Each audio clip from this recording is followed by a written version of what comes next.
Hello, it is your girl Tamisha Shockley here, and welcome back to my channel where I strive to teach, aspire, and shift.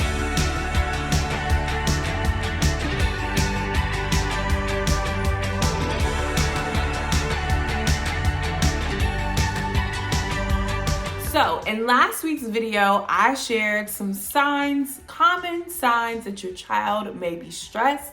And I talked about some things that could kind of lead to that stress. So for today's video, I want to jump right in by sharing 3 steps or 3 things that you can do as the adult in the situation to kind of assess, hopefully get to the root and the bottom of what is causing your child stress. So again, this video is going to be all about ways that you can talk to your child to kind of get them to open up about what could be causing them the stress and really to just have that conversation with them. The first thing that you're going to want to do when you're kind of noticing your child has been out of sorts, their behavior has been a little off, and you've noticed some of those key signs that I shared in my last video, you've been kind of picking up on some of them and noticing them. The first thing that you're going to want to do is connect with your child. So while you are connecting with your child, this is when you're going to kind of look for ways that you guys usually connect as in bonding. So whether that's finding something to play with them, you want to look for ways that you can kind of fill up their love cup, so to speak. So fill them up with love. You're going to want to look for kind of like an opening on how you can talk to them about what you've noticed and what you've seen in their behavior. And again, you want to make sure that you're doing this without judgment. So you don't want to come at them like, Tamisha, I've noticed you've been really whiny and crying about everything lately. Like, what's going on with that? You don't want to do that. You don't want to come at them with that tone, because I don't know about you guys, but if someone comes at me like that, or they're trying to talk to me and I'm already feeling a little sensitive about whatever's going on, I'm going to clam up and I'm not going to want to open up and talk with you. So when you're doing this, you want to, again, maybe this is while you guys are coloring. Maybe this is, after you've read a story with them. Maybe this is after you guys have watched a movie or you've had a special treat together, because those are some of the things that you like to do with your child. Then you're going to kind of just share with them what you've noticed in a loving, calm, even tone, non-judgmental way. So during this time, it could be, hey, Tamisha, I've noticed that, you've been really experiencing a lot of big emotions the last couple of days. You've been, feeling very sad, or, I noticed that when, something happens or you're coloring with something and I've noticed that when you are doing puzzles and, the first 2 times you can't get the puzzle piece to fit, you get very angry and frustrated and you just throw the puzzle and you give up.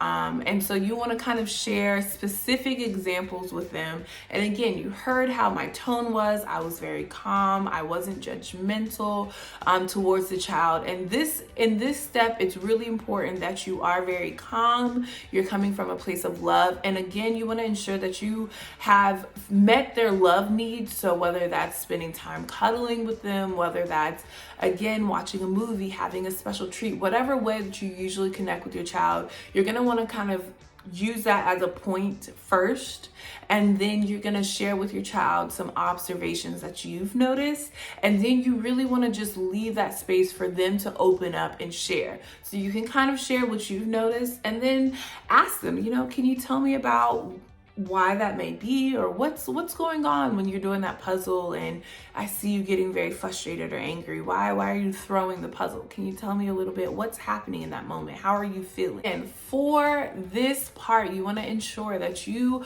are leaving room for them to open. You're not doing all the talking, but after you share your observations, you're leaving that space, you're leaving that room for them to talk. And you are just kind of listening, you're taking mental notes.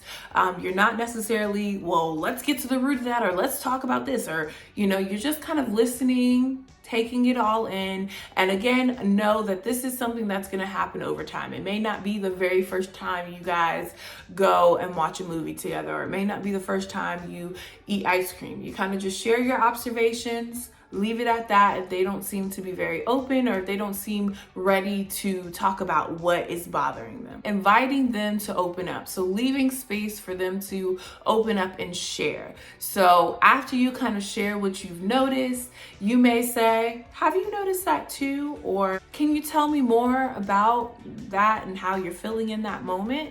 And you want to, again, leave the floor open, leave this room and this space for your child to open up and talk.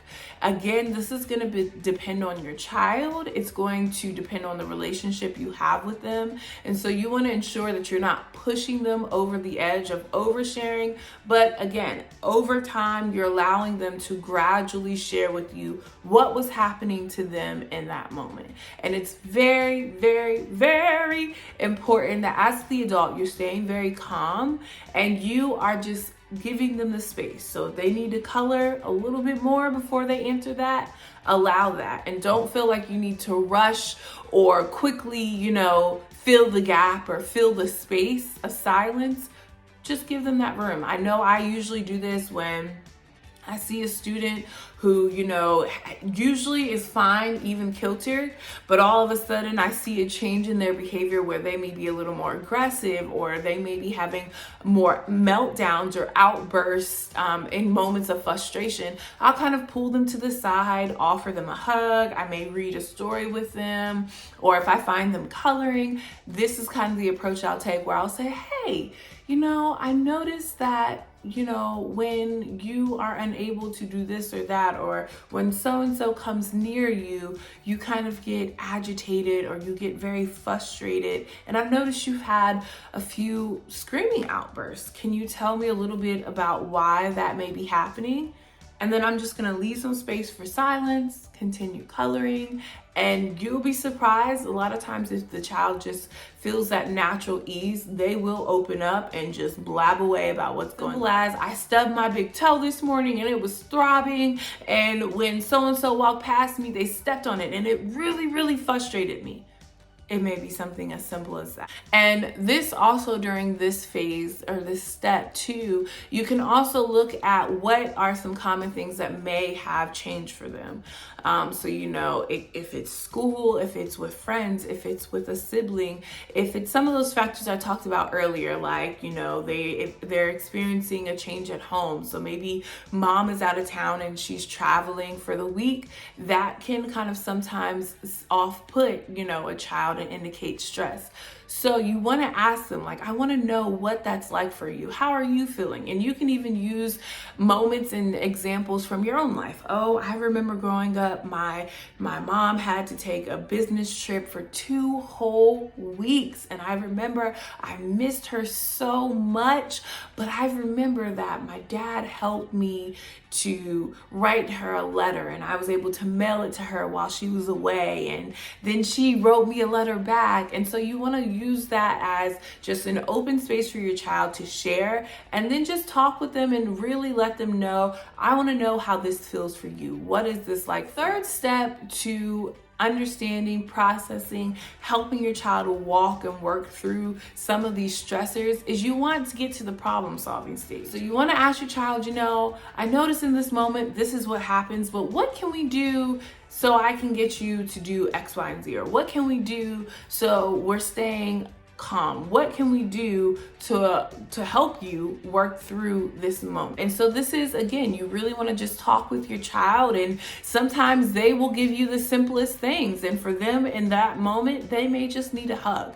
So in a moment, every morning it may be, I just need a hug. Or every day since mom's been out of town, I'm going to come in and the first work or thing that I want to do is make a picture for my mom that I can send to her. So looking at something that can be done that's practical, but that can help them know that they've been heard, they've been seen, and that you want to help meet the need that they have. I hope that these tips and these tricks helped you guys. Please be sure that you are subscribed to my channel so you don't miss any of my future uploaded videos, and I will see you guys in my next video. All right, take care. Bye-bye.